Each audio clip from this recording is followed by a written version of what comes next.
Oh, we're live streaming. Got it. Okay. Oh, I'm the host now. Okay. I promise I won't do anything stupid.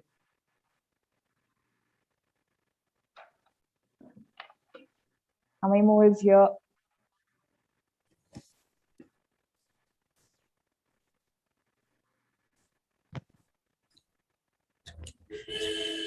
Hello, Mr. Pathajit.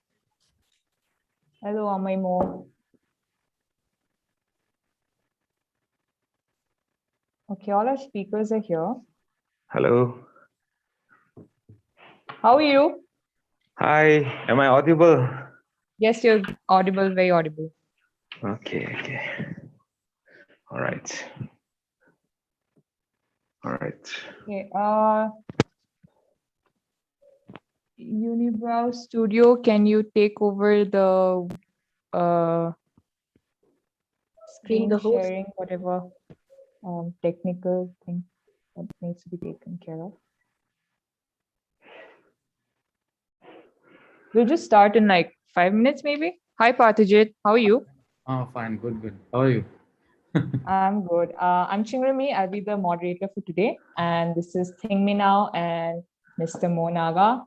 Okay, hello. Guys can say hi to each other. Check if your video is working. Just let's try to figure that out and then we'll carry on.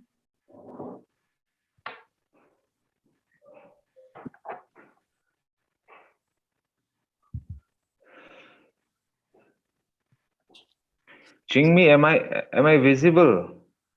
You're not visible, Amaimo. Not really. Achha, so what do I do? Are you using your phone or laptop? Phone. Oh, okay.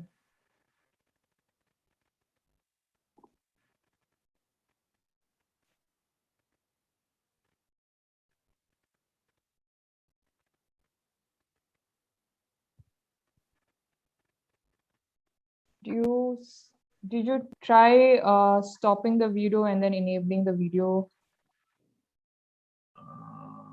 I'll just try logging in from the phone and see how it's. All right. I see that.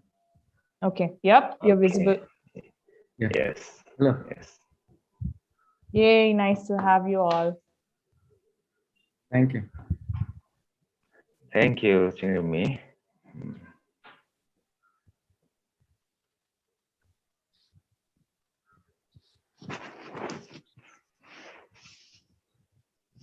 Okay. It's 3 already. So,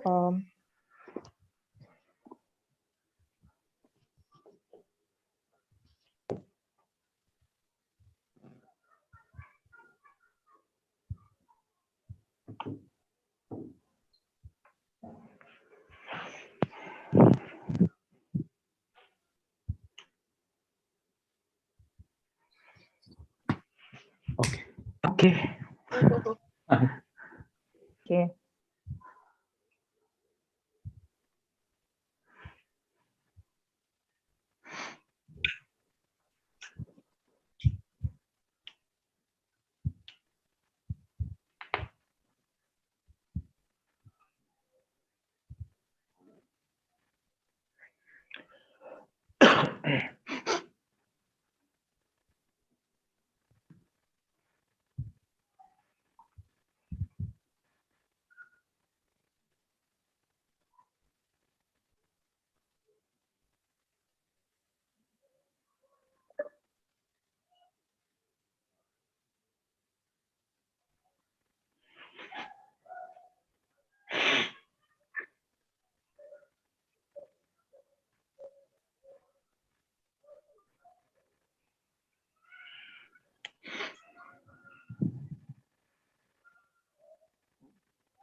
Chingrami, are you saying something?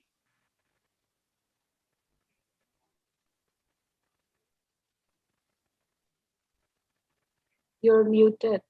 Oops. All right. Sorry. This is my first time as a moderator, so I'm learning to myself. Um, this is a mandatory introduction that we do for each webinar. I'll just quickly give an introduction of this particular session. This webinar series is a partnership between Unibrow and ISHI, and which is part of Unibrow's Film Festival 2021. And this partnership has been also supported by women entrepreneurs of Manipur, Myra Food, Hill Wild, Popa Cakes and Bakes, Google Foods, and Dweller Teas. For today's session, the topic for today's session is about looking in the lines of research. I think we have a very interesting panelist for this session. We have Thingmina Horam, who is currently a researcher in the lines of indigenous textiles, and her present thesis is on contemporary Tangkhul textiles. And we have Amai Monaga, who is, sorry, I just have to, yeah. And we have Monaga, who is a traditional designer and artist. He's also the founder of Headhunters Inc. and the Tattoo Village in Manipur. His current work also focuses on passing on the knowledge through training the next generation of artists. Then we have Mr. Parthajit Borwa, who's an alumni of Ferguson College. He is also a film critic. He also won the Film Critic Award for his book Chala Chithor, and his book on the cinema of Adur Gopal Krishna won critical acclamation globally. I think this is a very interesting list of people and panelists, especially because this whole session is about the process that takes place before the creative output. I think the creative industry is booming, and the creative industry is booming, and we are looking for ways to express ourselves and, most importantly, represent ourselves. But I think we sometimes do not look into how much of the process that goes before we represent ourselves, before we express ourselves, and which is why we want to talk about the research bit of it. I think to start this session, we will get Thingmina Horam to talk about the alternative methodologies and most importantly, her process as a researcher. Okay, Thingmina, you can go ahead.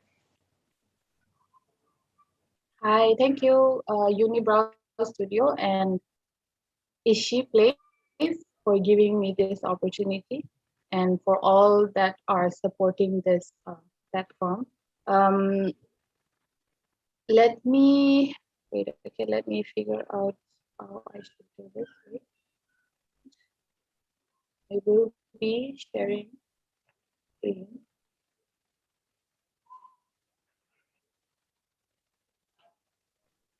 Wait.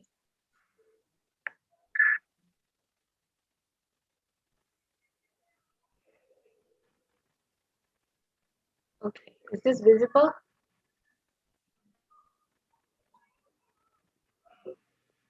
This is visible Yes, for yes, it's everybody. visible.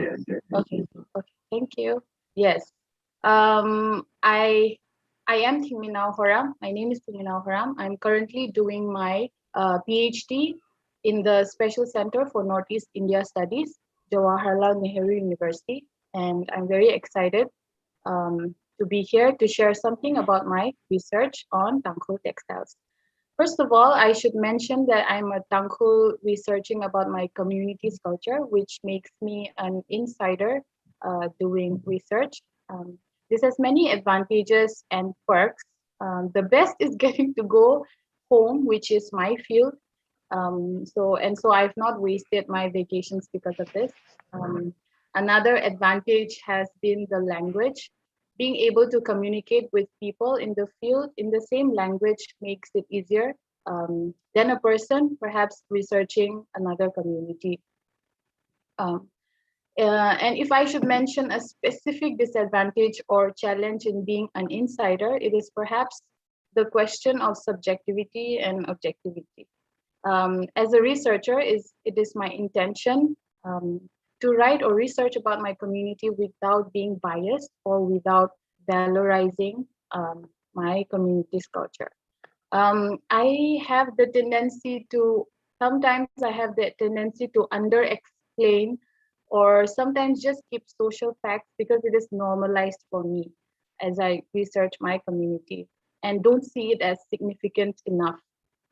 However, I feel that it is important to unlearn and refresh my gaze and engage with facts and social reality as objective as I can be. Basically, asking a lot of why questions. And I've learned that what appears normal should be equally problematized as much as how we approach a dramatic event. And when it comes to my textile research, when I mentioned that I'm a researcher studying about Tangku textiles, people have often asked me, what do this traditional motif or pattern or color mean or signify? Or can you tell me more about the significances of our traditional motifs and patterns and what they meant in the past? And I really dread these questions because I honestly don't know. At least I don't know much yet. And that's where exactly I am right now with my research. However, me not knowing much about, let's say, traditional textiles or textiles of the past and their significances comes first from the fact that our culture practiced oral tradition and we didn't need to have written records of our practices or culture. It didn't need to be written down. Um, Meanings and significances of motifs or patterns in textiles did not need to be written down. It was instead passed down materially and orally through acts of seeing, reenacting, and performance. So textile was a form to contain meanings and convey them, and the society used this as a means of communication. It was a part of a symbolic language, and it is difficult to write or record about textiles because it is symbolic and abstract in nature, and somehow defies translation into our understanding of language and speech. Also, different influences brought about by different geographic locations and proximity to various communities and people, meanings are bound to differ and also change. It is possible that each village have slightly different understanding of a particular motif, and this is how heterogeneous meaning and significances in textiles can get. Just like how there are different iterations of a folk tale, motifs and patterns or color use, color scheme may operate in the same manner. Let me check the next.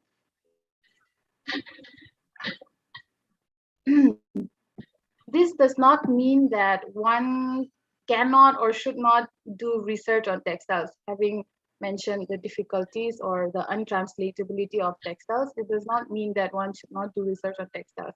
My research attempts to find out more about about the cultural textile practice of the Tangkus, which is still it's shrouded in mystery. It is because a lot of people, not a lot of people have written about textiles and how it is practiced, how it has been practiced, and it was such a thriving and significant aspect of our culture and it still is. But I'm asking, and this question should be asked, like, why aren't there more people looking at it or studying it? Why aren't more people doing it, researching about textiles? And asking this question drives back to the earlier point I made. Since there are no written accounts, one has to start from the field, from the ground up, and start asking questions. Engaging in the field and coming to an understanding of the social reality is, as well as the workings of the practice, may require a lot of time, effort, and also money capital. So which a lot of our indigenous people or us don't have without the backing of institutions. Yeah. So for societies like us, where our practices are mostly communicated orally and reenacted and performed, one has to rely on the field and start here. One has to look at how it is operating or working, and in this case, how the society uses and understands and produce and regard textiles.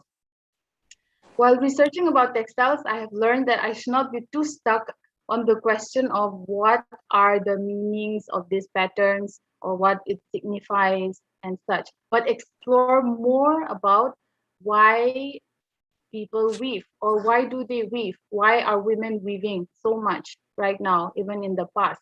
What can we understand from this about the society? What is it saying? What does it say about the society? And so, therefore, my current research pertains to this basic research question: why are they weaving what they weave? And so, I'm focusing on textiles which are being produced in contemporary times to understand more about how it is being practiced, and perhaps also shed light on how it may have been practiced in the past. From the way textiles are being used now, um, um, with its elements, motifs, patterns, color schemes, and raw materials, we can interrogate and come to an understanding of how it was in the past as well. The tracing of historical uses of these elements and aspects may help us have a more Think me comprehensive now. understanding. Yes. Sorry, I'll have to interrupt. We are like we need some more time for the other speakers. Like, if you can quickly wrap it up in like Finding. a minute or something. Yeah. Yes, yes. Yeah, a more comprehensive understanding about this cultural practice. Yeah. So, but having said this, it does not mean that the stuff about textiles are only found in textiles. It can be found elsewhere as well, in different genres and forms. It is found in folk tales, it is found in stories, it is found in folk songs as well. And most importantly, it is found in photographs as well. So in the first seminar that Unibrow this conducted, Anna talked about how important family albums are and photographs are as an important source where we can learn about lived experiences of indigenous societies. And for material culture and textiles as well, photographs become a very important source beside folk tales and folk songs. And coming to the tactility of textile, since textile is a visual as well as the tactile object, it requires us and invites us to see with our eyes and touch, to be engaged. And so when going to the field, it is important for me to engage with my eyes as well as my touch senses, the senses of the visual and the touch. So weavers, when I interview, they talk about textiles as they touch. Okay, and um, the information that I get from them happens more organically, and the information is more clearer when they touch rather than having to explain it just verbally. So the touch and the visual is very important when it comes to researching about textiles in the field. The importance of video recording as well for me. In the first few visits I went to the field, I audio recorded a lot of the interviews that I did. But when I came back and transcribed this, it felt these were really inadequate for me.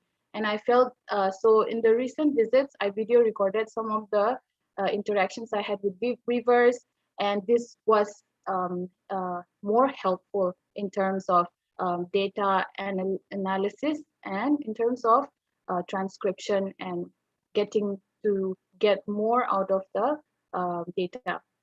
coming back, yeah, so concluding, it is funny how as I was growing up, all the women around me were excellent weavers. My aunts, um, my cousins, even my wait, okay, I'll come back. So yeah, this is my grandmother, and yes, all the women around me were weavers as I grew when I was growing up, and at different points in time, especially over vacation visits, Christmas visits, they would advise me and say, study hard and do well in school. If you don't want to weave like us, if we don't you want to weave and live like us, basically telling me to not live like them without a steady income. But today I've gone about in pursuit of education and higher education at that, to come back full circle, to begin where I started from, to begin where my mother is, and to begin at the source of my father's education. My father's education was supported by his older sister's weaving income. So coming back to this practice that has sustained lives, and which most importantly carry, embody, and signify our indigenous identity, my indigenous identity. So this is a sort of a coming back home for me. I came back home to this, to understand this language, however it is, to learn to speak it, and perhaps, if I can, to pass it on to my daughter, perhaps. And yeah, so my mother is a weaver. Let me show you my mother. This is my grandmother, and this is my mother, and this is me attempting to weave and slowly starting to learn the basics of weaving. And yes, perhaps it rests upon me too to carry this on as well. And let me show you some last few slides. This is me attempting to weave on my grandmother's haura. She was wearing weaving a haura, and look at the mistake I made here. And yeah, and next is, yeah, love from the village. And this is bonus content. My cat, disturbing distraction. Yeah, my mother's weaving. Yes, thank you.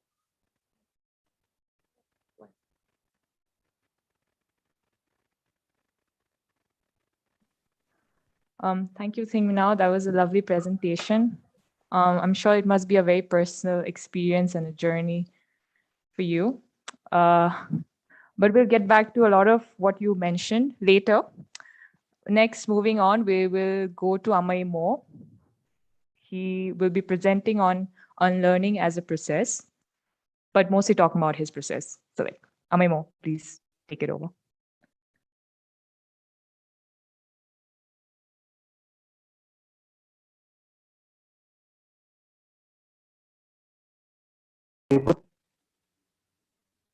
All right. Okay. Thank you. Thank you, Thingminao, for your presentation. Also, very nice to meet someone who is studying textiles, because we don't have enough people, as you mentioned. As for me, I don't come from an institutional educational background, academic background. My approach of research has been through through art and through the design. Amay Mo, can I interrupt you? Sorry, your Yes. voice is cracking. I don't know if it's just my connection, but I think if you can just unmute yourself and see, because your voice is cracking. Okay. Yeah, now I think it's. Am I audible now properly? Okay. Maybe I it is think. just a network. Yeah.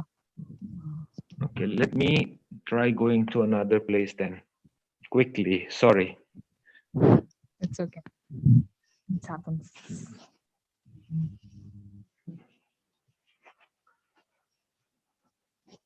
How about now? Perfect. Good? We can give a Okay. thumbs up. Yeah. Okay, all right.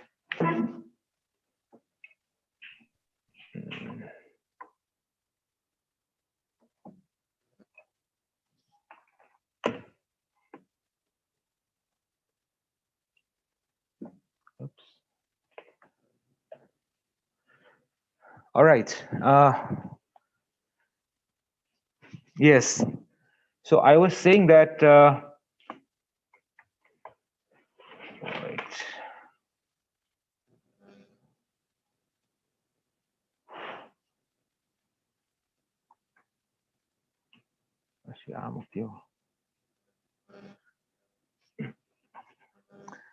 Okay. So yes, it's really great to meet Tingmi now. Hearing her presentation, because there are not many people in our community, in our Naga community, who are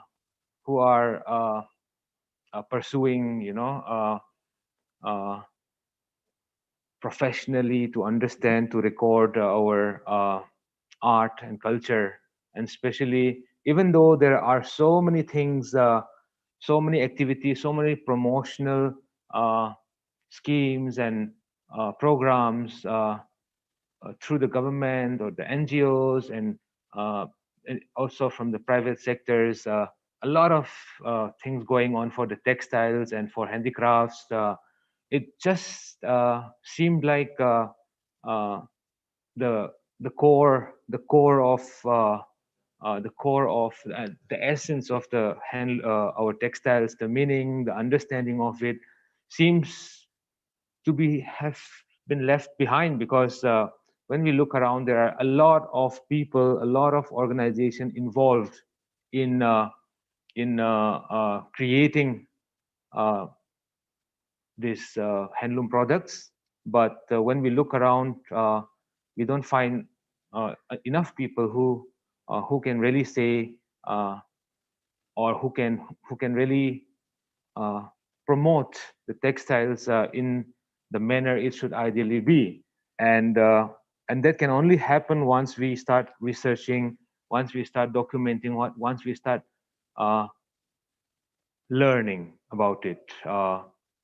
And when I talk about learning, I come from a very different background. I come from the background of art and design. Once again, there's a flight going through.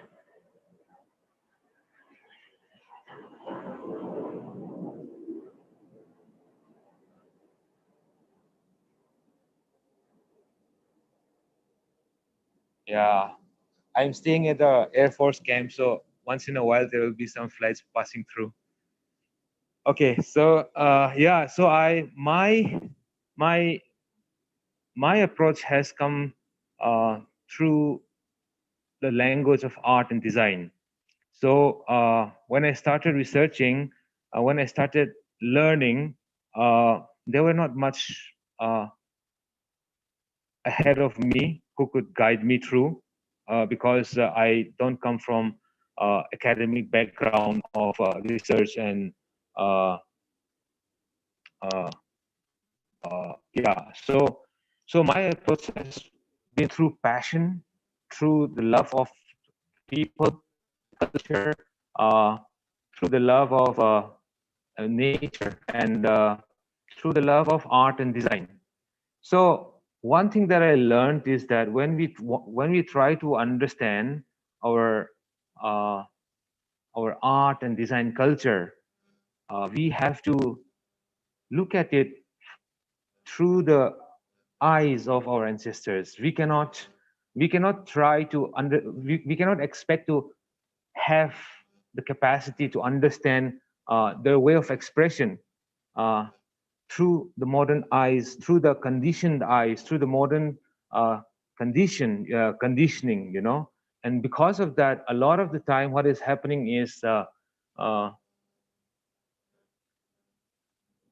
the approach that we are using to understand the symbols and this art form and or these textiles or different mediums of our expression tends to come from an already judgmental mindset, you know.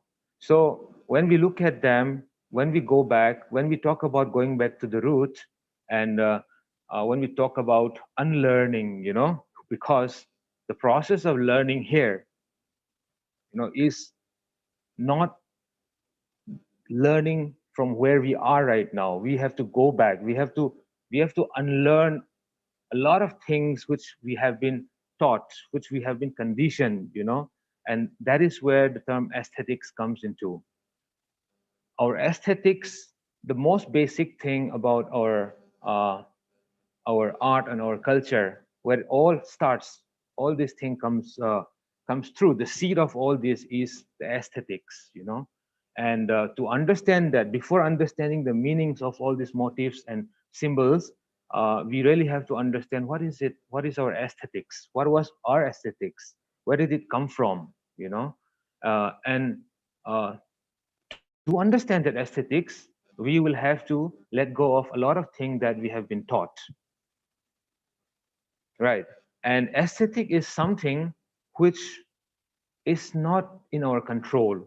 Aesthetic is built around you, into you, by all the things that is around you, you know. Uh, uh, from the time you were born, from the time you start smelling, from the time you start visually uh, seeing and hearing, you know, your natural environment, the natural environment where you grow up shapes the aesthetics of a person. And so if we want to understand all these symbols and their way of expression, then we will have to go back in time, unlearn all this modern conditioning of how we call it, like script and language, you know. We often talk about how the Nagas and so many tribes in the Northeast don't have a script, you know. And sometimes I like to question it, because all these symbols are, for me, they are like scripts. They are language, you know. They are a symbolic script uh, through which our stories were passed down, you know. So to understand that, we will have to let go of the contemporary understanding of what the script is. We also have to acknowledge that our ancestors uh, expressed through these symbols. So if we want to understand all this, if while going back, the unlearning that we have to do is what is the first step. So because we are, like I was talking, it is not about going from where we are right now. We are trying to go back, you know, go back and learn. To go back is to unlearn a lot of things. So when I talk about tribal aesthetics, you know, I don't use the word beautiful. I avoid using the word beautiful, because I believe that the word beautiful is a recent term coined, you know, uh, and it is very clear. If we ask anybody, it's very difficult to really define and explain what is beautiful. It is left for an open interpretation, you know. And because of that, you know, it became a strong medium. It's a concept derived from a very human instinct, an instinct that exists in even the smallest creature, all, you know, in the world, uh, in the bees, in the flies, in the earthworm, everywhere. Even, in fact, scientifically, when they talk about it also exists in non-living matters, you know.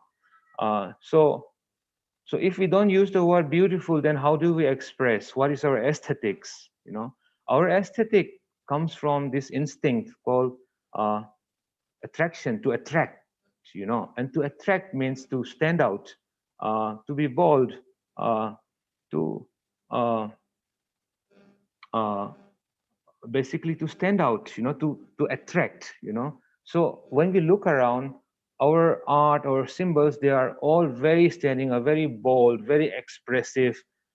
And when we try to understand these symbols, it will always take you to the forest, to the animal kingdom, to the plant kingdom, from where they draw their inspiration, So when we are trying to go back and learn, the first thing is to unlearn the most basic things like the term beautiful. These were created to sell products, and we also have to realize that when all this art that we are trying to understand now were created at one point of time when our elders or ancestors were confined in their small territory, because of their headhunting way of life. They would not venture out, and they would remain in their border, within the border, venturing out only on specific occasions like headhunting or for trade or for some special occasions. Otherwise, their entire life revolves around within the immediate natural surrounding. So if we want to learn how to use all these symbols to express, and if we want to take it forward, we will have to go back, and going back means unlearning, uh, un, uh, unlearning all the conditioning that we have done, which is, in a lot of the time people use the term decolonizing, and decolonizing of aesthetics is, I think, is the base.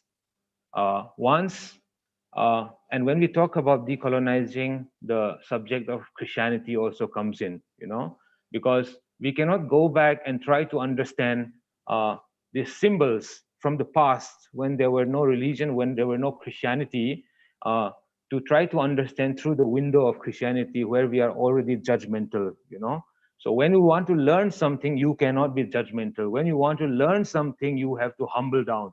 When you want to learn something, you have to you cannot choose, you have to accept, you have to be willing, and you have to have the capacity to accept. And the process of this entire process can be summed into the first step of unlearning, so we have to unlearn.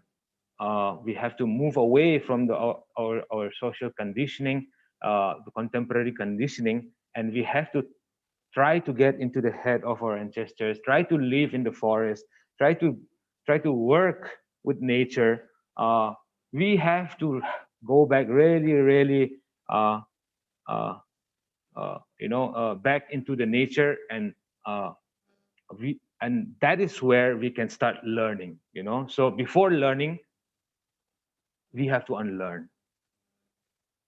So yeah, maybe we can have more discussions with questions after that. It's just yeah. Thank you, Amimo. You continue to amaze us with your knowledge. So that was very interesting. To go back is to unlearn. I think even the fact that you touched upon decolonization, maybe that is something that a lot of us would want to discuss upon later. Moving on, we will start with, I think, Mr. Parthajeet can take the. Okay, can you hear my voice? Okay, fine. So first of all, I'd like to thank Inebro Studio, Kaling Sim, and the moderator Singrimi Simre for inviting me and to be invited as one of the panelists of this elite people. I'd like to thank my co-panelist for beautifully presenting her paper, her lecture. Horam, I think might know Horam. And my dear friend Mo Naga, he has talked about lots of passions, love for art and design. I'm really enriched through their speech. So thank you for your beautiful presentation. Though according to Mo Naga, I don't like to use. He doesn't like to use the word beautiful. I'm using the word beautiful right now. Anyway, as I have done a lot of research on Indian cinema or world cinema. So my focus will stick to cinema only. As most of you are aware that when I talk about the Northeast, people outsider, maybe outside of Northeast or outside of our country, they have a stereotypical notions.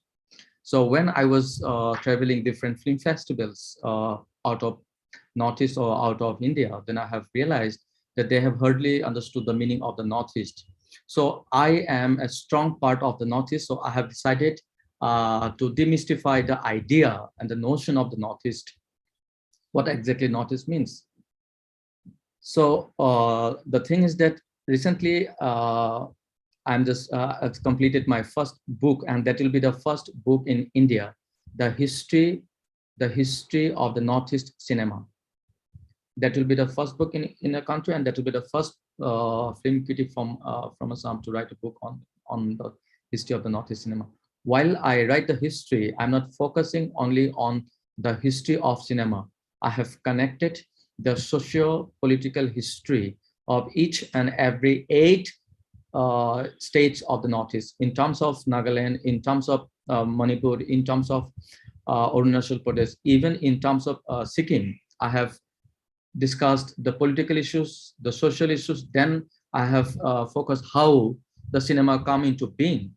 So I thought that part is necessary. It is because people outside of Northeast, they need to know not exactly what Northeast cinema is. They need to know the social, political, and socio-political history of the Northeast.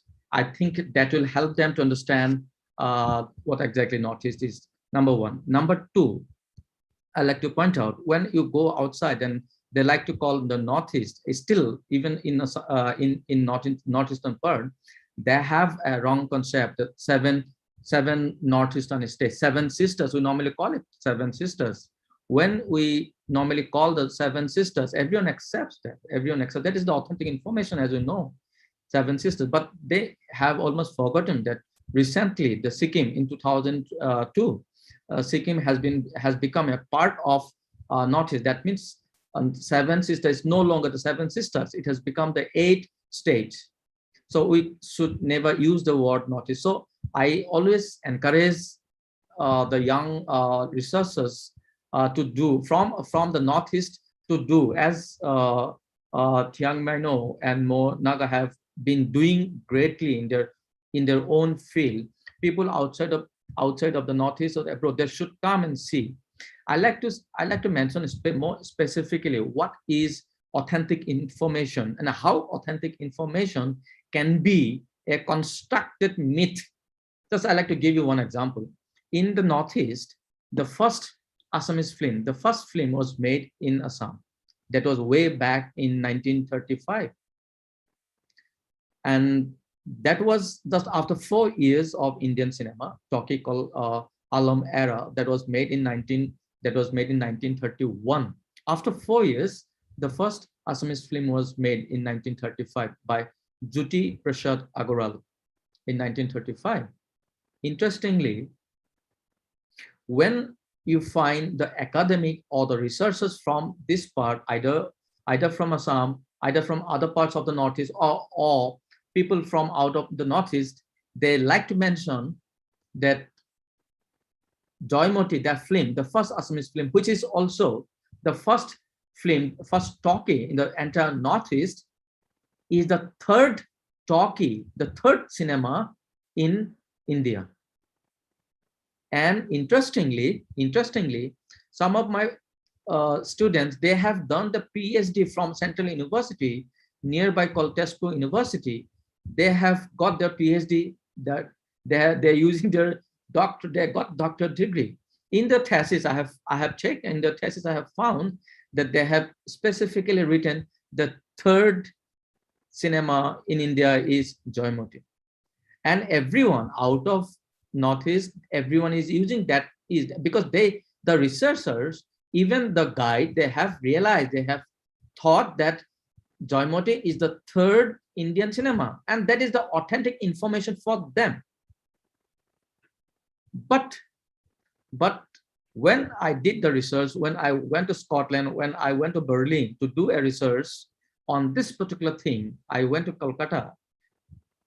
Then I have found out that that is not the third Indian cinema, because from 1931 to 1935, there were almost across the country, there was a big country, there was no any country like Pakistan, so there was a big country. It was almost 230 films were made before 1935. Look how neat, how authentic information can be demystified, deconstructed. That is one example like I like to put here. Another example I like to put here, how authentic information, how false information can be accepted as authentic information by university professors and by academic. As for example, second example is, I think you have heard the name of P.C. Barua, Prometheus on the Barua. He made the film called Devdas. Prometheus on the Barua was from Assam, but interestingly, he did not make any single Assamese film. And there was a film called Devdas. It was made in 1935. That was in Bangla language. In 1937, he made the second version of Devdas. That was in Hindi. That was the Hindi. And interestingly, people of this country are still saying that Devdas was made in Assamese also, in Assamese language. P.C. Barua made the third version of Devdas. First one is Bengali, that is correct. The other one is Hindi Devdas, that was correct. But the third Assamese, the third Devdas was not made in Assamese language. But if you look at the great books written, published by some international house, they have even mentioned that the film was made in Assamese. Even again, I like to mention some of the universities recently given PhD to some of the scholars, and they have mentioned Assamese. And just 2 months back, I only clarified through my research that no, Devdas was not made in Assam. That is two example I like to make how false information are created as authentic informations, how authentic informations are created as constructed myth among the people. Another constructed myth I like to mention about, I think you have heard the name of Dr. Bhupen Hazarika, who owned Bharat Ratna from Assam. So he always, Dr. Bhupen Hazarika always says that Jyoti Prasad Agarwal, the father of Assamese cinema, was his guru, and he mentions in an interview in 1965 that Jyoti Prasad Agarwal passed out from Trinity School of Music, London. Now, once Dr. Bhupen Hazarika said, then people started writing books mentioning that information. Yes, Jyoti Prasad Agarwal passed out from Trinity School of Music. Then when I went to London and the search as alumni list, then I have found that he was not there. Later, when I went to Scotland, then I found that Jyoti Prasad was there from 1926 to 1929 there in Scotland, Edinburgh University.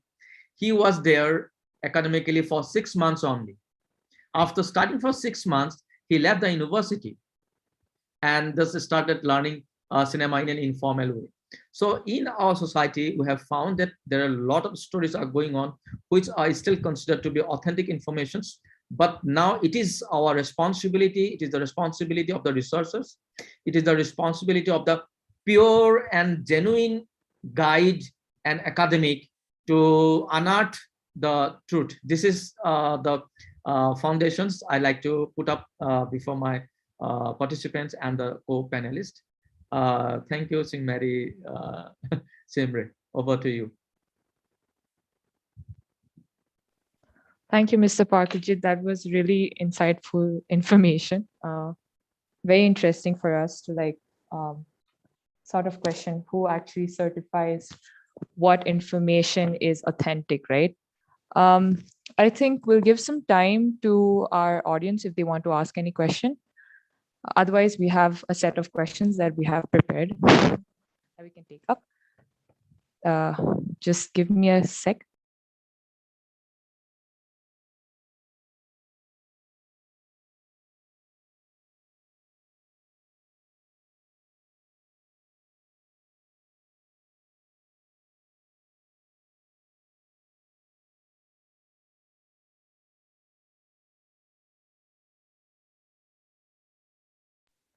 Okay.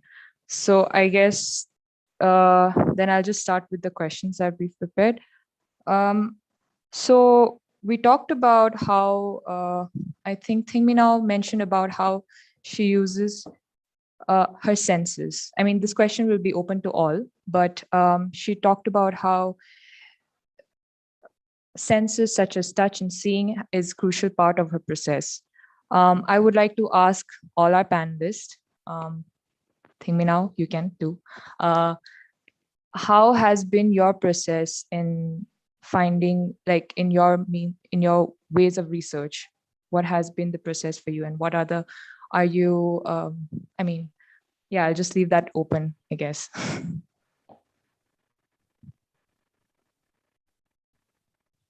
If you ask me the process of my research, so when I first dived into this research, I was not prepared. There was nobody to guide me. Like I'm almost say, like there's nobody doing. There's not a lot of people doing research on textiles, so I was just lost, and I started learning things on my own. And so, like I've mentioned in the presentation before, I didn't pay much attention to the sense how important it is, and also having to capture video recordings of my interactions with them, because when researching and talking to weavers, or when I interact with weavers and weavers are talking about their textiles, about their what they make, when they're touching it, a lot of things happen. So when I capture it in video and when I see it again, then only when I analyze the data, a lot of things are captured in the video. There are limitations as well, but only the audio, recording the only the audio and listening to it, and me trying to analyze whatever I've captured is very limiting, is what I should say. So yeah, had somebody told me to do this, to give importance to touch and how people emotionally, and also how do I say, it's different when a weaver is speaking to me or talking about their weaves, when they're touching the what they weave, and when they're not, is what I've noticed. Yeah, yeah. For example, when I have an iPad, so when I talk to them and show them pictures on my iPad, they try to zoom in, and then so it's very minute, right? The thread and the weave and such like that, the motifs. So it requires touching, and it requires some sort of in that interface happening between in this engagement. So yes, yeah. How did that explain, um, or should I elaborate more on that? Yeah, that does explain. Okay. Would anybody else like to add to this? Parthijit, you Yes. come from a film background, Yeah. and Yeah. yeah, so it Yeah. would be interesting to get your insight. Yeah. Yeah. I like to add one point. My way of searching the truth. Again, I like to mention about the Jyoti Prasad Agarwal, the father of Assamese cinema. When I was reading his book, which was already written here in Assam, then I have found that when he was in Scotland, he used to stay with an old lady called Miss Bain. Miss Bain. So that is the only information I got here in Assam before leaving for Scotland. When I was there, I have met my guide or my senior people. They could never advise me what to do, because that lady is not connected to the university, because he used to stay not in the hostel at the time. Jyoti Prasad used to stay in a rented house because her Jyoti Prasad's time with the old lady Miss Bain is very significant time as far as his creation is concerned. Once he left the hostel and left the university, he started staying with the old lady. And when he was staying with the old lady, he started writing poems. And so his poems, his songs, sorry, not poems, songs, his songs was a synthesis of the Assamese folk song and the Scottish songs. So we find, so I wanted to know how I should get that. That I was trying to meet many people. They did not give me any idea how I need to find the woman, because she passed out in 1936. That is impossible for me to find out. That's a long way back. So what happened? I was self-experimenting myself. So Miss Bain was there. Then suddenly I went to a place called National. We have NRC, National Scotland, National Register of Scotland, National Registration of Scotland, just like NRC here in India. So I visited. I met one person and said that I want to check the lady named Miss Bain in between 1926 to 1930. After a long search, and he found out, because that is the place where Jyoti Prasad stayed, and that is the place where she stayed. And finally that gentleman gave me the full name, and that was a kind of loss. That was not a hotel, that was a loss, that was not a hostel. It was a personal loss owned by the Miss lady, Miss Bain. And finally I could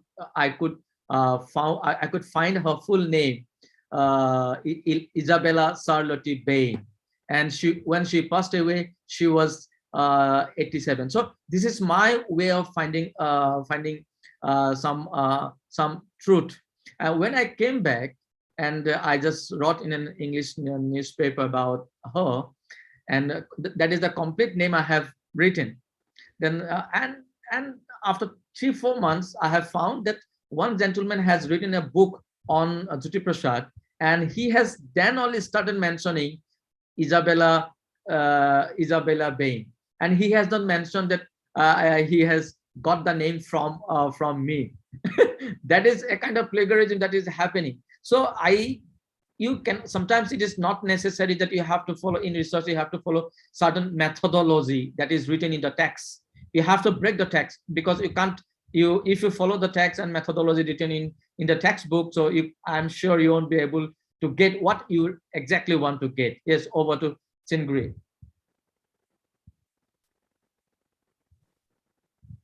Thank you. Yes. Yeah. Once again, very interesting. I think just passing on the same question to Ame Mo, what is your process in maybe when you talked about unlearning and decolonizing your mind, what aspects of unlearning would you like, let's even as an advice to maybe young researchers like who'll be watching this? So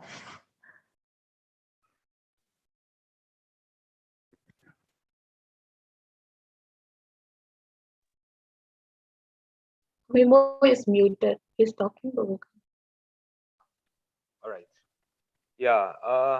Let me try to articulate what earlier Tingmina was saying about uh, feel and touch. You know how important it is. Uh, it's very important because the process of weaving, what you see now, is very different from how our elders back in the days used to weave. You know, it was an entirely different process of the weaving was just the end part. You know, there's a process of growing the fiber, there's a process of collecting it, there's a process of dyeing it. You know, and then there are rituals, and there are places where they weave. There are so many things around it. You know, so by the time uh, a fabric is created, or by the time the fabric is done, a lot of touch and a lot of feel, a lot of emotion, a lot of fantasies, a lot of things has gone into it, you know. So so if we really want to learn and understand, maybe this is what Ting Minao is trying to say, that we have to get our hands on, you know.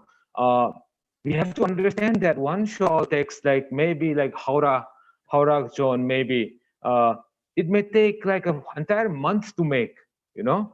And if we go back in time, it takes even longer, because you have to grow the cotton, right?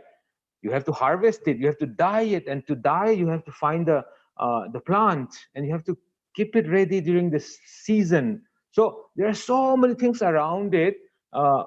It is all a culmination of our aspiration, touch, and fantasy, and our aesthetics that we are borrowing from the nature, you know. So all this coming together, you know, it is not just plain ownership, and it is not just plain appreciation, you know. There is so much more, and touch, as Tingmina was saying, is a very important part of it. And when we say touch, we are not talking just touching it, you know. We are getting our hands uh, into it, you know, in the making of it. So when you are making it, if you have spent that much time creating that fabric, that textile, that shawl, you know, then your understanding and your attachment and uh, of with the shawl is very different.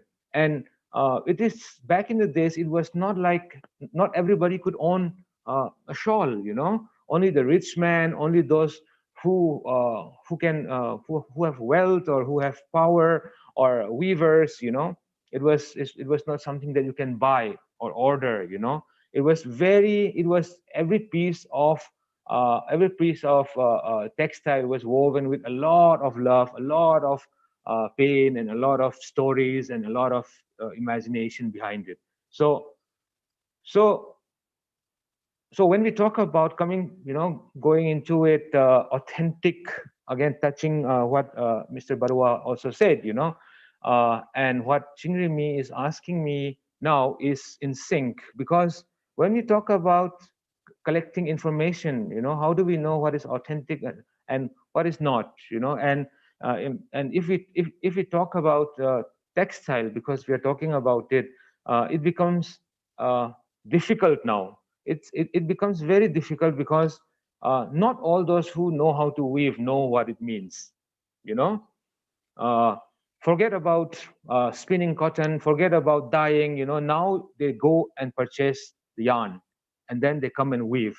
So they have been taught how to weave, and so their complete expression, right, their complete expression about the whole process of weaving is still incomplete, because they, most of them, did not participate like how it was done back in the day. So when we try to gather information from them, it is most likely that you will get information through a conditioned mind already, you know. uh, and that is the reason why the pure traditional shawls and mekhalas and all these are not, in many times, they're not favored, you know.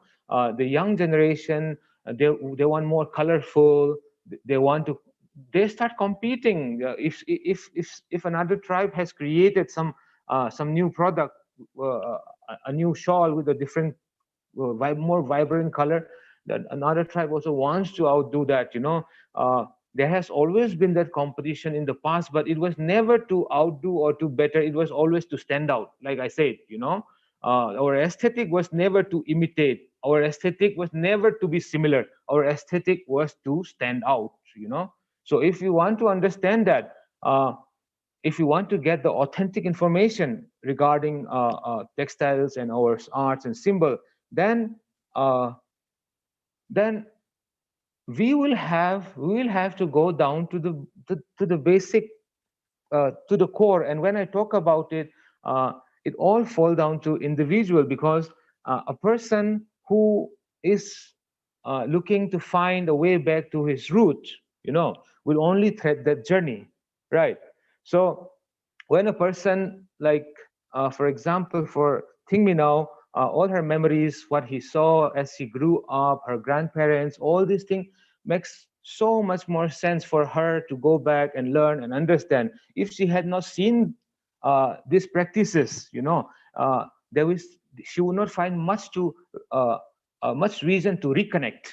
So when we talk about reconnecting to our culture, going back to the root, that we are actually talking about our inner self, going back and finding.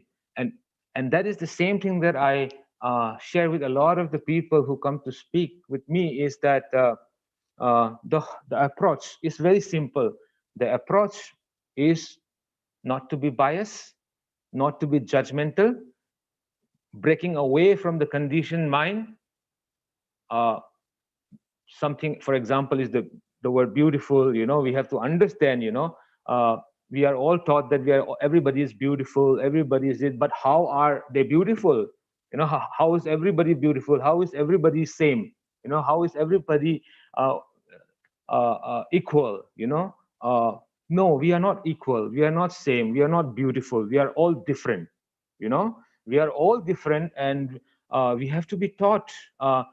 We have to go inside, we have to look, and if we talk about going back to the core, we will have to let go of all these things, and then our approach will be more holistic. uh, we will become less judgmental. And when I talk about being judgmental, uh, I believe that, in the modern world, uh, we are most harshest critic to ourselves. We judge ourselves the most. Even the harshest person who is judging others is, in fact, when we go and try to understand, he judges himself the most. And that is the problem that we are having. uh, and when we are doing that to ourselves, we don't even realize that we are judging and we are critiquing ourselves, and we are actually hurting ourselves. It is us who hurts ourselves the most. It is not the outside. you know so it is the same process. So if you want to go deeper, if you want to understand, then we will have to go to uncomfortable places. We have to break away from the conditioned mind, conditioned taste, conditioned flavor, right? And when we tread that journey, our approach will be without judgment, unbiased, and it's as simple as that. Yeah.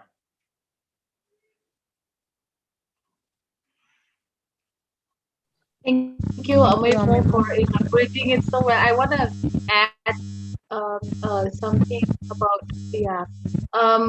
So for me, when I went back to train myself, to get training from my mother about weaving, so I started a little bit when I was young. My mother used to teach me how to weave on a small loom, but forgot about it. But then when I came back, it was while I was doing this research. It was last year during lockdown that I started to weave, start learning how to weave again. So when I started this, a lot of terms they use which I couldn't understand before made a lot more sense after I started learning it, about thread count, about certain motifs, about weave and weft designs, outside inside design, such like that. So like Mo said, going back and then relearning, unlearning, and relearning is very necessary when we are doing research. Yeah, and like Sir um um Sir Barwa also said, um what is authentic information? And when it comes to textiles, the authentic information lies with the practitioners of this craft or this practice, is what I feel. So going back consistently, asking why questions and how it has come about, and like going to the field. So for me, the field is very important. I can't be stuck on theories, and I can't be doing theoretical assumptions and trying to answer hypothetical questions. For me, when I'm looking at textiles, I need to go to the field. I need to interact with weavers. I need need to look at how they weave. I need to feel, understand, touch, and look at how, observe what kind of sensibilities get involved when they're explaining it to me or when they're talking about their weaves. Yeah. So that, and there's this question, and I wanted to end like a little answer this question also. How do you validate the resources or narratives that are historically accurate and culturally authentic? For me, authenticity is a very loaded term. Like I've also mentioned quite a little bit in my presentation, a particular village may have a different understanding of a motif. So there are various ways a motif can be used, and it can differ through village and it can differ through regions. And there is one problem.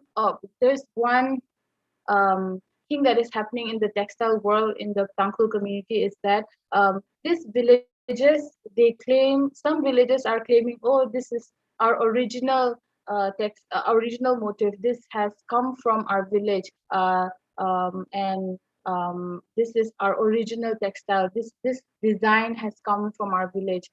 You can't be appropriating and saying this is your village ka textile and such like that. So for me, I tend to avoid such confrontations, but I tend to focus on the possibility of having variations and consistently asking and collecting these variations and trying to notice a pattern.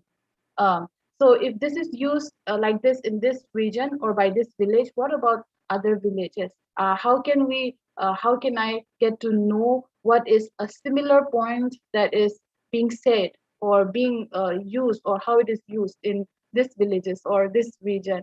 So that is one method I do instead of mm, focusing on the authenticity or asking about the origin of this.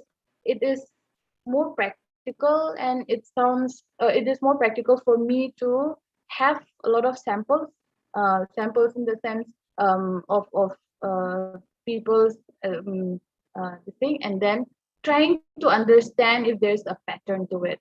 Yeah. So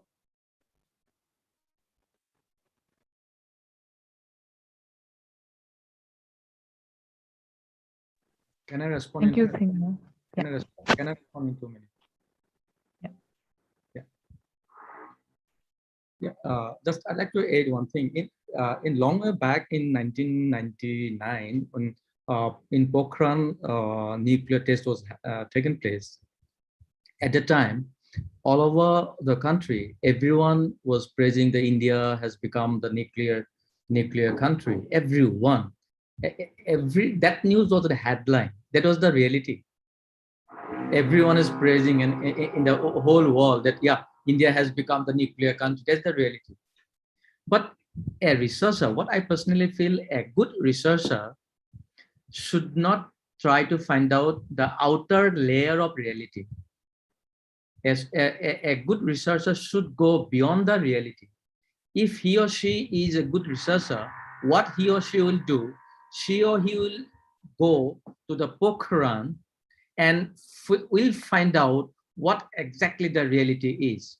Then the researcher will find out certain different thing. What he will find or she will find that what the reality is surfaced in the media, that India has become the nuclear country. But she will be surprised to know, and she will find out the truth. What will be the truth? That when the nuclear test was tested in a long way back, the villagers are greatly infected with certain diseases. That was the truth. So sometimes the authentic informations may change with certain things.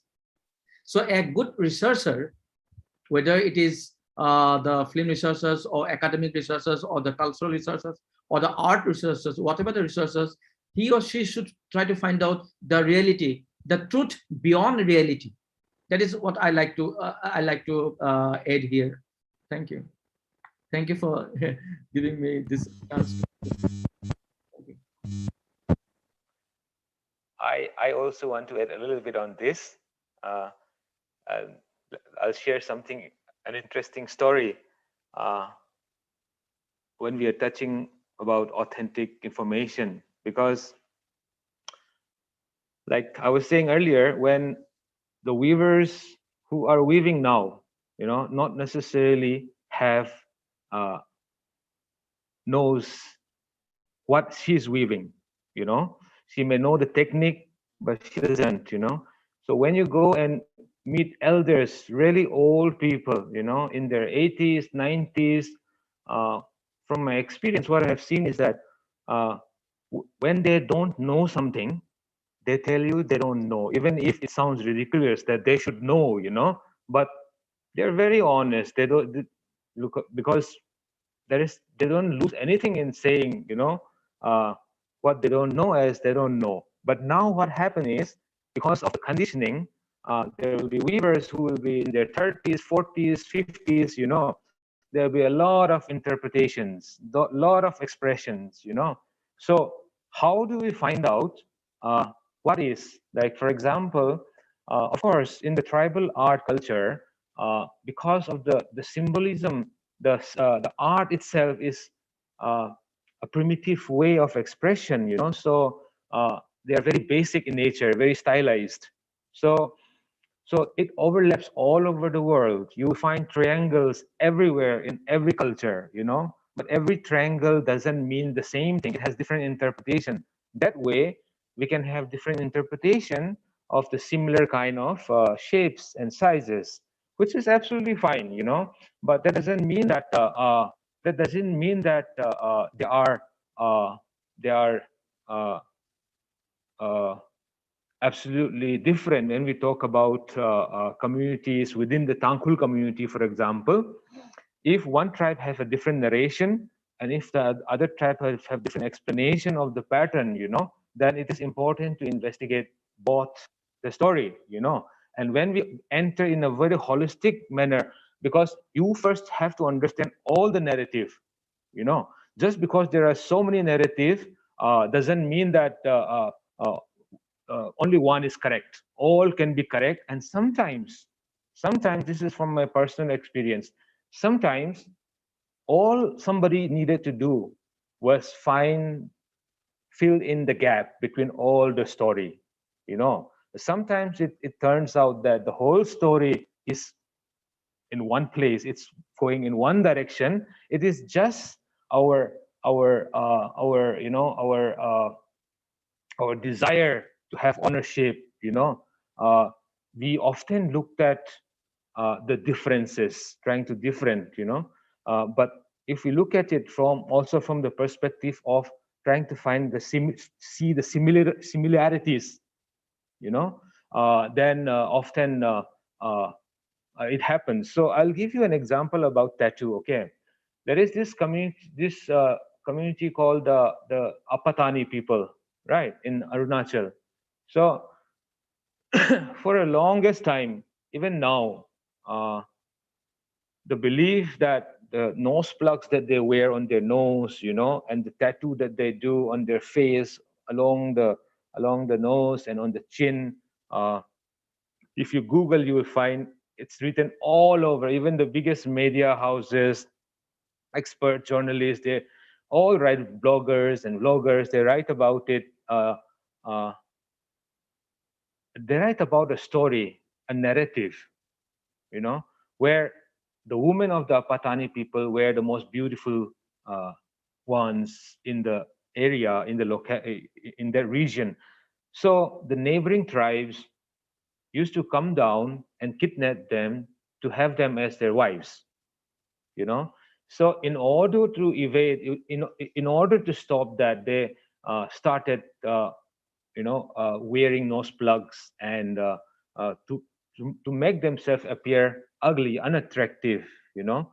Uh, they did that, and that is how they saved themselves from kidnapping. And this is narrative. This is a story that is very fascinating and something very nice to listen to, you know. And it also gives them an affirmation that the women there are actually beautiful if they don't have the nose plugs and the tattoo, right? So the people themselves started telling the same similar narrative everybody who would come and visit their place, who are curious about their culture.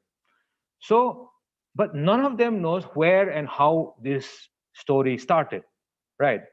So now they really believe, even those women who have those tattoos, man, they believe that that is the real thing. Otherwise, why would we make ourselves appear ugly now? That is what they believe in. It's easier to believe, right? And for the entire world, it is, especially for the more civilized communities, it is easier to believe that the thing that they have on their face makes them appear ugly. Okay. And so they started telling these stories, and later in the 90s, the student unions banned their elder women from going outside their territory because they started feeling ashamed because their appearance to them now is ugly, right? So now the thing is, if as an outsider, if I go there as a tourist, as a writer, if I go there and ask them, if they tell me this story, I have to believe, right? It's an authentic source, but it's not necessarily so. That's what I'm saying, you know. A weaver not necessarily know what it means, you know. A woman with the tattoo doesn't necessarily know what it means because they are the last generation. They were small kids when they got the tattoo. They were, and when we talk about weaving, often, you know, in most cases, the narrative is forgotten. It is how well you weave, you know. Is it straight? Is it right? You know, that's what it is taught. What is the story behind is not told. Okay. So now coming back to the story. So when I was researching in Nagaland, going to the interior villages and learning, before that I studied theoretically for 4 years through books and archives and uh, their manuscripts of the historians and British soldiers and all those things. And when I was traveling, when I was studying, I realized that I have to go to Apatani in Zero. You know, if I want to understand certain things here, I need to go there because out here, because of Christianity, right, a lot of information is already lost. And we stopped tattooing much more longer time ago than the Apatani people. And the Apatani people at that time, half of the population were still practicing their Doni Ponyo, their old, culture. So, and when I was traveling, informations many times were omitted, were edited because of the conditioning again. So my research in Nagaland about Naga culture led me to Apatani. So I went there in 2013 and I witnessed their ritual. I spent times with them, and I spent couple of days with their shaman, their headman, and learning from them. And it turned out that the whole narrative about abduction and all this were completely created. It is not the truth. The most simplest fact was missed out, which is men also have tattoo on their chin, and the entire world ignored it because they don't find any story about it. So they keep talking about the woman to make themselves appear less attractive. It went like crazy. Even the men who have tattoos forgot that they also have tattoos. So, and the story can end there, right? But the thing is, when you deconditioned, when you go deeper, with the non-judgmental and with the eye,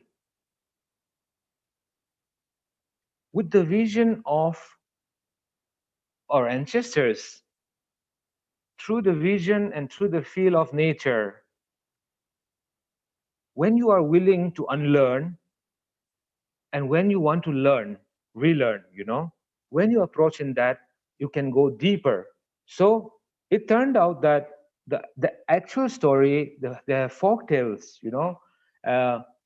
where the tattoos were done to make themselves appear more attractive, to attract the most eligible, uh, guy, bachelor in the entire region. That was the reason why it was done. It was the complete opposite of uh, making themselves appear look ugly. Okay, but now if I tell somebody in the Patani community, or even for that matter, anybody from outside the community, they will try to be diplomatic. Okay, they will say that, oh, so beautiful. They will say that her face is very beautiful, and that's an utter lie. It's a diplomatic way of, it's a very condescending, expression, and they all say that. All the tourists will go there, so beautiful. So no, it's not beautiful. You know, it's just that you don't understand our aesthetics. It was made to look attractive, to attract attention, to stand out, right? Like how the peacock does, right? What the peacock is doing is not beautiful. It is attractive, right?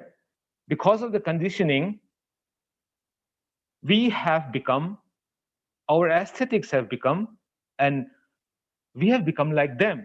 So the Apatani youth themselves start, when they see their parents, they don't find it attractive. They find it ugly. It's not beautiful, right? So they don't want to believe in the old story.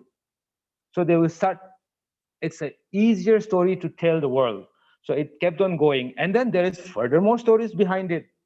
When you go further, you realize that those tattoos are not just random lines.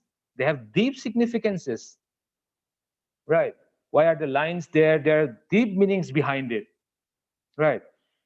So for a person who doesn't know, from a different part of the world, from different culture, when they go and see them, all you can do is try to be humble, be curious. Why don't you want to learn instead of trying to tell what is beautiful? Don't try to compartmentalize them in the way you understand, right? And that is colonization, happening in itself now. We are colonizing ourselves now. They don't need to come here. It's happening through social media. It's happening through everything. And it's not just about tattoo. It's about textiles. It's about the food that we eat, the way that we feel. So we have to undo all these things to understand. The youth will not understand. It's very difficult for them to understand that the 5 lines that they have can actually have meaning, because they find it ugly. So the story, the source of information, where it is coming from, is not necessarily the authentic source.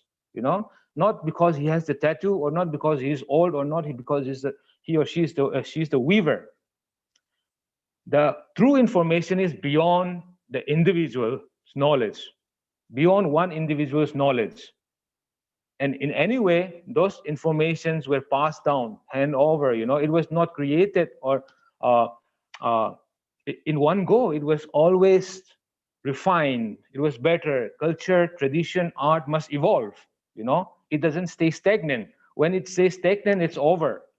So that is why the information, when we talk about authentic information, or authentic source, there is no such standard thing as the person who has the tattoo is the authentic source, or the weaver who is a weaver is the authentic. There is nothing like that.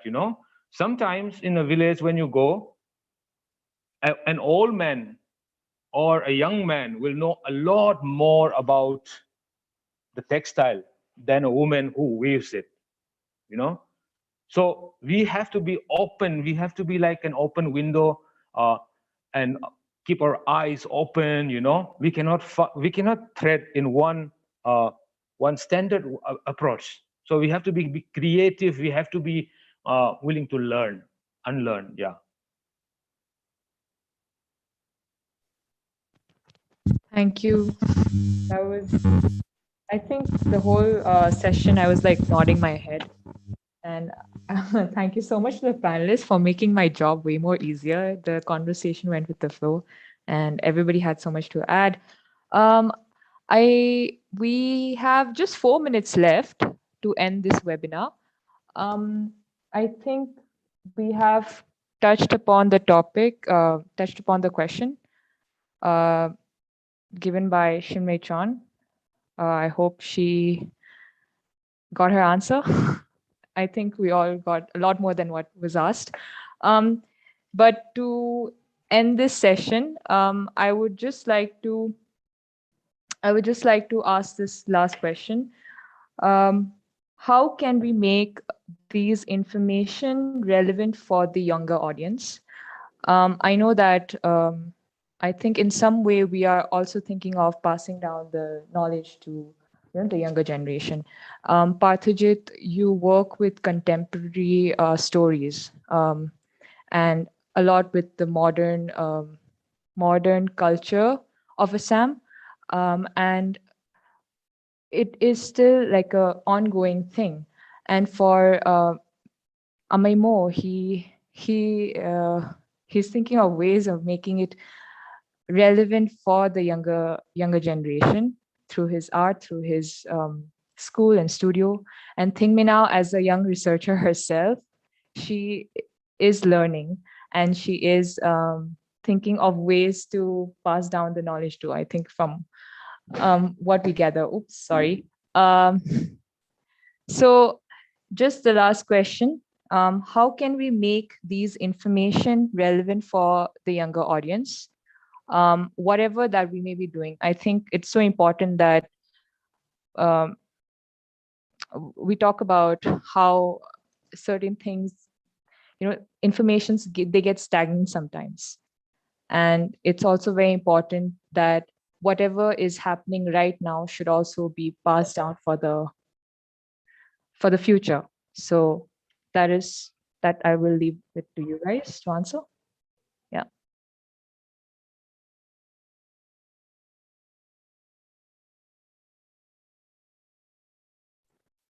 Am I going to respond or what? Okay, fine.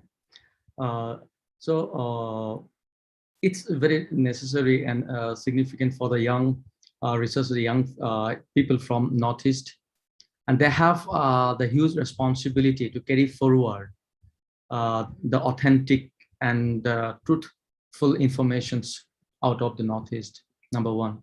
And number two, I believe we need to have the counter narrative. When I say the counter narrative, still we have the stereotypical notions of prejudice and taboos regarding the Northeast people. People like having the mongoloid face, like me, and and and exotic place. No, those kind of still there ingrained out of the Northeast people. Now it is the responsibility of the filmmakers, or the film critic, the authors, the academic to carry forward to break the notions, to break those notions. As Thing Manio and Mount Naga, they are walking brilliantly. And if once their walk will go out of the Northeast or out of the country, instantly they will come to know that Northeast is not one state. Most of the people that they get have idea of Northeast only one state. They will come to know Northeast is not one state. It has the different 8 states. Every state has distinct culture. So I believe that the young generation has a huge responsibility to have the counter narrative. It's the time is almost 4:30, so it's over to Tiang Meni or Horam, then more Naga is.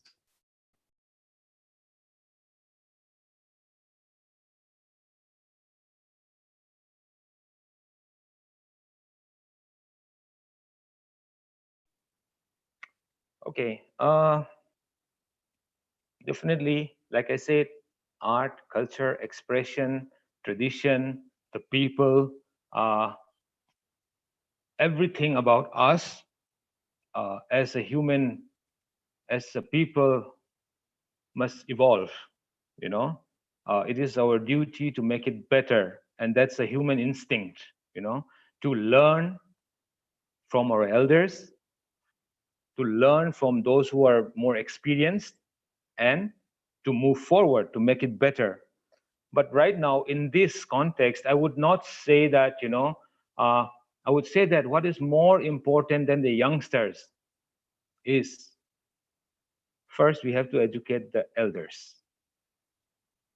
Okay. If the elders are not aware about it, how do you expect the youngsters to learn about it? So it is not just the youngsters. How are the youngsters going to take it forward?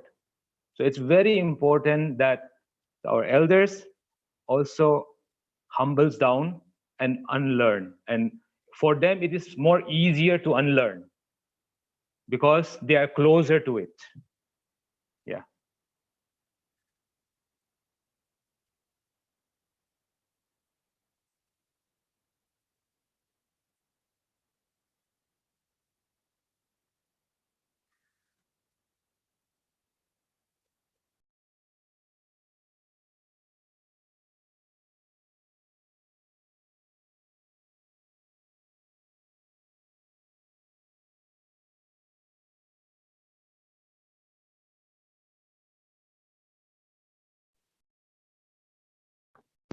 Think me now, do you want to add something? I think I've No, been okay. I think it has been well said by Mr. Barwa and Amaimo. Yes, I don't have anything to add. Brilliantly, eloquently Yeah. put. Thank you for countering the question. I think that was very much needed. How do we um yeah, so one, counter narratives. We have the responsibility as creators, as educators, as people from different lines of work. We have a responsibility. And yeah, I think very well put, Amaimo, about educating the elders. I think that one hit a chord with like everybody who's young and listening. Thank you. Thank you so much, panelists. This was a very good session. This was a wonderful, like, eye-opening. I think there's so much to learn for all of us from each one of us. And thank you so much for your time. All the best for whatever that you have planned for yourself for the day. Um, I'll just give a quick shout out. Um, if you guys are more interested in listening to Amay Mo's on textiles and handloom and handicraft, he'll be in another session, right? With wait, let me just read that out. He will be in another session where he'll be talking about textiles and I think iconographies and aesthetics. So if you are willing, does anybody think now, do you happen to have the link? I'll just put it here. Oh, I have it written down on a post-it, but I don't have the link. I think more room All right. dialogue 6 p.m. Yeah, so it's at 6 p.m. guys. Mhm. And I think it's on Amay Mo's Instagram handle, right? Yeah. So check out Headhunters Inc. or the Tattoo Village, and then you'll get the, yeah. Thank you so much. This was great. Thank you to all. Have a great day. Thank you. Bye bye. Sayonara.